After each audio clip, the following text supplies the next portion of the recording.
ഇല്ലാ ഇബാദകൽ മുഖ്ലസീൻ.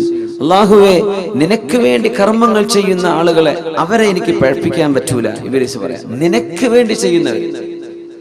സിദ്ദീഖ് റളിയല്ലാഹു തആല അൻഹു അന്ന് മദീനത്തെ പള്ളിയിൽ അവര് ഖലീഫയായിരുന്ന കാലത്ത് സുബ്ഹി നിസ്കാരം കഴിഞ്ഞാൽ എപ്പോഴും പോകും, പുറത്തു പോകും. ആളുകൾ ഇങ്ങനെ വാച്ച് ചെയ്യും. നമ്മളങ്ങനെയാണല്ലോ, ഒരാൾ ഒരു സ്ഥാനത്തേക്ക് എത്തിക്കഴിഞ്ഞാൽ പിന്നെ നമ്മളിങ്ങനെ അയാളെ വാച്ച് ചെയ്യാൻ തുടങ്ങും. ഇവരെന്താ എടുക്കുന്നത്, എന്താ പറയുന്നത്, എവിടെയാ പോകുന്നത്, എന്താ വാഹനം, എന്താ പോരാ, എന്താ നാട്, ഇതൊക്കെ നമ്മൾ വാച്ച് ചെയ്യും. ഒരാളെ സ്വാഭാവികമാണ്. അറിയപ്പെട്ട് തുടങ്ങുമ്പോൾ അങ്ങനെ തുടങ്ങുന്ന ആൾക്കാരിങ്ങനെ മനുഷ്യന്മാരുടെ സ്വകാര്യതകൾ അന്വേഷിക്കാൻ തുടങ്ങും. അതിൻ്റെ ആവശ്യമില്ല, അതോട്ട് പോയാൽ മതിയാവും. പക്ഷേ സ്വകാര്യതകളിലേക്ക് എത്തിപ്പെടാൻ മനുഷ്യന് ക്യൂരിയോസിറ്റി ഉണ്ടാവുന്ന സിദ്ദീഖ് തങ്ങൾ എങ്ങോട്ടായി പോകുന്നത് എന്നറിയാൻ വലിയ ജിജ്ഞാസയുണ്ടായി, വലിയ ഒരു ക്യൂരിയോസിറ്റി ഉണ്ടായി. മഹാനായ ഉമർ ഫാറൂഖ് റളിയല്ലാഹു അൻഹു, ബഹുമാനപ്പെട്ട ഉമർ തങ്ങൾ അന്ന് തീരുമാനിച്ചു, നാളെ സിദ്ദീഖ് തങ്ങൾ പോകുമ്പോൾ സിദ്ദീഖ് റളിയല്ലാഹു അൻഹു അറിയാതെ ഫോളോ ചെയ്യണം. എങ്ങോട്ടാ പോണത് എന്നറിയാൻ. അങ്ങനെ രാവിലെ പോയി നോക്കുമ്പോൾ സിദ്ദീഖ് റളിയല്ലാഹു അൻഹു മദീനത്തെ പള്ളിയിൽ നിന്ന് പുറത്തിറങ്ങി അങ്ങനെ നടക്കുന്നുണ്ട്. ആ വെളിച്ചം വരുന്നതിന്റെ മുമ്പ് ഒരേ നടത്തം. നടന്ന് ഒരുപാട് ദൂരം എത്തിയപ്പോ ഏതോ മരത്തിന്റെയും പാറിന്റെ ഒക്കെ മറ പിടിച്ച് ഉമർ തങ്ങൾ കുറെ ദൂരത്തുകൂടെ സിദ്ദീഖ് തങ്ങൾ കാണാതെ പിന്നാലെ പോകുന്നുണ്ട്. എങ്ങോട്ടാണ് ഈ പോകുന്നത് എന്ന് ചെന്ന് നോക്കുമ്പോൾ ഒരു ചെറിയ പുരയിലേക്ക്, ഒരു ചെറിയ കൊച്ചു വീട്, ഒരു ഹട്ട്, ചെറിയ വീട്. ഒരു മണിക്കൂർ സമയം കഴിഞ്ഞപ്പോ പുറത്തിറങ്ങി വന്നു, തിരിച്ചു മദീനത്തേക്ക് പോകുന്നുണ്ട്. ഉമർ തങ്ങൾ ഒളിച്ചിരുന്നു. അങ്ങനെ കുറച്ചു നേരം കഴിഞ്ഞ് അവിടെ ചെന്ന് ചോദിച്ചു വീട്ടുകാരോട്, അസ്സലാമു അലൈക്കും. വീട്ടിൽ നിന്ന് വൃദ്ധയായൊരു ഉമ്മൂമ്മ, അലൈക്കും അസ്സലാം, വാതിൽ തുറന്നു കൊടുത്തു. നോക്കുമ്പോ ഈ ഉമ്മാക്ക് കണ്ണ് കാണൂല, കണ്ണ് കാണാത്തൊരു ഉമ്മയാണ്. ആരെ ചെയ്യുന്നറിയോ? രാജ്യത്തിന്റെ പ്രധാനമന്ത്രി എന്നൊക്കെ പറയുന്ന പവറിലിരിക്കുന്ന അബൂബക്കർ സിദ്ദീഖ് റളിയല്ലാഹു അൻഹു, പ്രസിഡന്റ് ഓഫ് ദ കൺട്രി. അത്രയും വലിയ സ്ഥാനമാണ് അന്ന് ഖലീഫ. ആ ഖലീഫ ഒരു കരിമ്പൂച്ചകളോ ഒരു സെക്യൂരിറ്റിയോ ആരില്ലാതെ ഒറ്റയ്ക്ക് പോയിട്ട് ചെയ്തു വന്നൊരു കർമ്മം ഉമർ തങ്ങൾ കണ്ടുപിടിച്ചതാണ്. ഇത് നിങ്ങൾ ആരോടും പറഞ്ഞിട്ടില്ല. ഉമ്മ, ഇവിടെ വന്നു പോയ ആളാരെങ്കിലും അറിയോ? ഇല്ല മോനെ, എനിക്കറിയൂല. ആളെ പേര് എനിക്കറിയൂല, പറഞ്ഞു തന്നിട്ടില്ല. ആളിപ്പോ എന്താ ഇവിടെ വന്ന് ചെയ്തത്? അയാൾ എന്നും വരും, രാവിലെ എന്റെ വീട് നടിച്ചു വരും, വൃത്തിയാക്കും, എന്റെ ആടിനെ പാല് കറന്ന് എനിക്ക് കുടിക്കാനുള്ള പാലും രാവിലത്തെ ഭക്ഷണം ഉണ്ടാക്കി വെച്ചിട്ട് പോകും. എത്ര കാലമായി? കുറെ വർഷമായി ചെയ്യാൻ തുടങ്ങിയിട്ട്. നിങ്ങൾക്ക് അറിയോ? എനിക്ക് ആളറിയില്ല. പൊട്ടിക്കരഞ്ഞു ഫാറൂഖ് റളിയല്ലാഹു അൻഹു. ആരാണ് ഈ പണി ചെയ്തത്? നമ്മുടെ ഒരു പഞ്ചായത്തിന്റെ വാർഡ് മെമ്പർ ഈ പണി ചെയ്യും. ഇങ്ങനെ ആരും ഇപ്പോൾ മിനിമം 4 ഫോട്ടോഗ്രാഫർ അപ്പം കൊണ്ടുപോലും നമ്മൾ. ഇവിടെ മെമ്പർമാരുണ്ടോ എന്ന് എനിക്കറിയില്ലേ, ഞാൻ വെറുതെ പറയണേ. അല്ല, അങ്ങനെ നമ്മളൊരു ചെറിയ ചെടി നടുകയാണ്. ഒരു ചെറിയ ചെടിയുടെ അതിങ്ങനെ പിടിച്ചിട്ട് അപ്പതാ മന്ത്രി നടുന്നു. മന്ത്രി നട്ടിട്ടുണ്ടാവില്ല, അത് പിടിച്ചിട്ടേ ഉണ്ടാവുള്ളൂ. മന്ത്രി കൊടുത്ത് അപ്പതാൻ അടുത്ത കൊടുത്ത് വെച്ചിട്ടോ എന്ന് പറഞ്ഞ് പോയിട്ടുണ്ടാവും. നമ്മളെന്താ ഫോട്ടോ ചെയ്യാ? മന്ത്രി ഇതാ എന്താണ് ഇന്നാലിന്റെ കർമ്മങ്ങൾ ഒന്നും ചെയ്യാ. നമ്മൾ ചെയ്യാത്തതൊക്കെ ചെയ്തു എന്ന് പറഞ്ഞു കേൾക്കുന്നവർ വലിയ ശിക്ഷ ഉണ്ടാവുന്ന.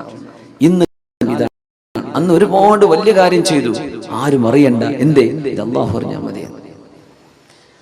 മിനിമം ആ ഉമ്മയോട് പറയൂലേ, ഇന്ന ആള്, ഇത് ഞാനാണ്, ആളെ പരിചയം അതുപോലും ചെയ്തില്ല സിദ്ദീഖ് റളിയല്ലാഹു അൻഹു. ഖലീഫയാകുന്നതിന് മുമ്പേ ചെയ്തിട്ടുണ്ട്. ഖലീഫ അതിനർത്ഥം എന്താണെന്നറിയോ? നമ്മളും അള്ളാഹുവും മാത്രം അറിയുന്ന ചില സൽക്കർമ്മങ്ങൾ വേണം. നമ്മളും പഠിച്ചവനെ മാത്രം അറിഞ്ഞാൽ മതി. ഒരു മഹാൻ 40 വർഷം സുന്നത്ത് നോമ്പെടുത്തിട്ട് പുരക്കാർ അറിഞ്ഞിട്ടില്ല. 40 വർഷം കച്ചവടക്കാരനായിരുന്നു.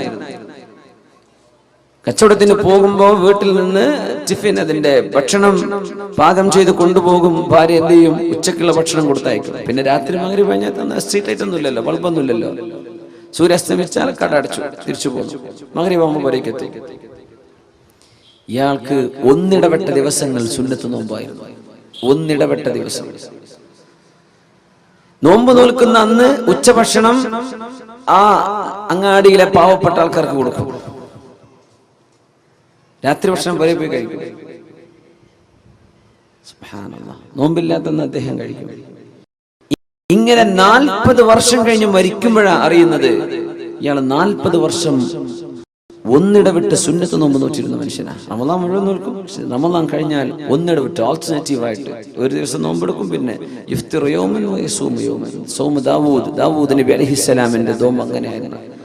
അങ്ങനെ നോമ്പെടുത്തത് പുരക്കാരോ ഭാര്യ വിചാരിക്കും ഭക്ഷണം കഴിച്ചിട്ടുണ്ടാവും. പിന്നെ രാത്രി വന്നിട്ട് ഭക്ഷണം കഴിക്കുന്നുണ്ട്, രാത്രി ഭക്ഷണം ഇയാൾ നോമ്പ് തുറക്കുകയാണ്. അങ്ങനെ സ്വകാര്യമായി ചെയ്യുന്ന നന്മകൾ നമുക്കിത് നഷ്ടപ്പെട്ടുകൊണ്ടിരിക്കുന്നതും ഇതാണ്. നമ്മൾ നാലാളെ അറിയിക്കുകയാണ്. ഈ അറിയിപ്പ് നമുക്ക് നാളെ നഷ്ടപ്പെടുത്തും. നമ്മുടെ അമലുകളൊക്കെ നമ്മൾ ചെയ്യുന്നുണ്ട്, നാലാൾ അറിഞ്ഞു, അത് വിഷയമല്ല. അബൂ ഹുറൈറ റളിയല്ലാഹു അൻഹു ചോദിച്ചു, നബിയെ, ഞാൻ ഒറ്റക്ക് പള്ളിയിൽ ഒറ്റക്ക് നിസ്കരിക്കുമ്പോൾ സുന്നത്ത് നിസ്കരിക്കുകയാണ്, ജുമുഅയോ ജമാഅത്തോ നടക്കുന്ന സമയമല്ല, ഞാൻ നിസ്കരിക്കുമ്പോൾ ഞാൻ അള്ളാഹുക്ക് വേണ്ടി മാത്രം നിസ്കരിച്ചതാ നബിയെ. പക്ഷെ ഒരാൾ അവിടെ കടന്നു വന്നപ്പോ എന്റെ മനസ്സിൽ എന്തോ ഒരു സന്തോഷം തോന്നി. അദ്ദേഹം കണ്ടിട്ടുണ്ടല്ലോ, എന്റെ നിസ്കാരം സ്വീകരിക്കപ്പെട്ടിട്ടുണ്ടോ നബിയെ?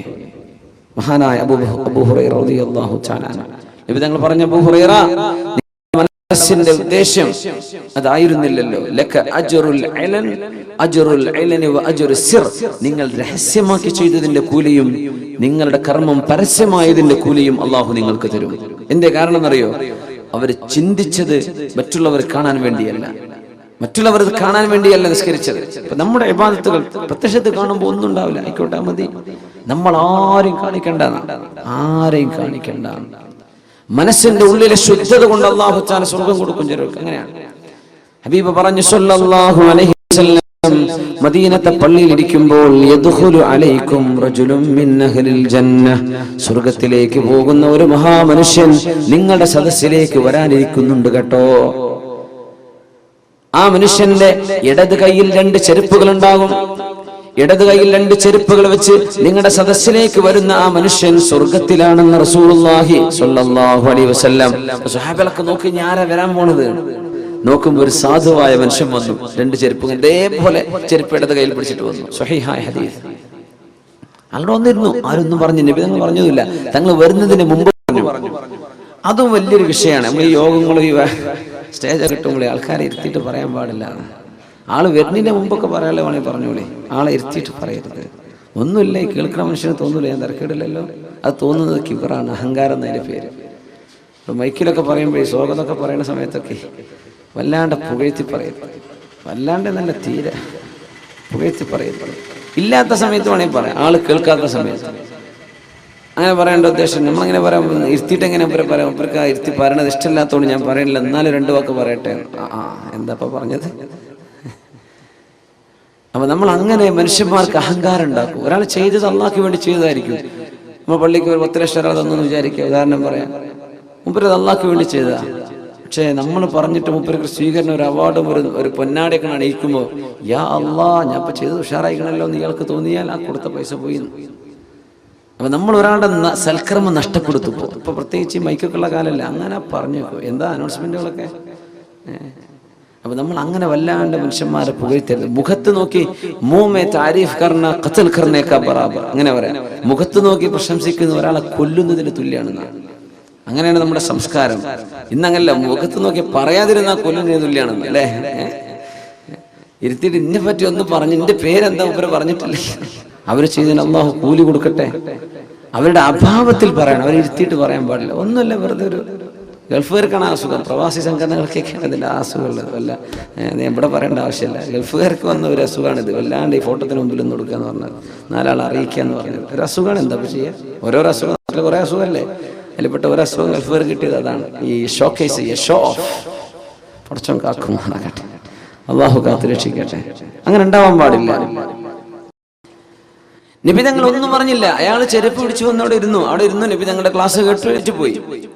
2ാമത്തെ ദിവസം തങ്ങൾ ഇതേ വാക്ക് പറഞ്ഞു, യദ്ഖുലു അലൈക്കും റജുലുൻ മിൻ അഹ്ലിൽ ജന്ന. സ്വർഗ്ഗവാസിയായ ഒരു മനുഷ്യൻ കടന്നു വരാനിരിക്കുന്നുണ്ട്. യഹ്മിലുന അലൈഹി ബിയസാരി. ഇടത് കൈയിൽ തന്റെ ചെരുപ്പുകൾ പിടിച്ചിട്ട് വരുന്നുണ്ട്. ഇതേ ആളാ പിറ്റേന്ന് വന്നു, അങ്ങനെ തന്നെ വന്നു. 3ാമത്തെ ദിവസവും ഇത് ആവർത്തിച്ചപ്പോ മഹാനായ അബ്ദുല്ലാഹി ഇബ്നു അംർ ഇബ്നുൽ ആസ് റളിയല്ലാഹു അൻഹു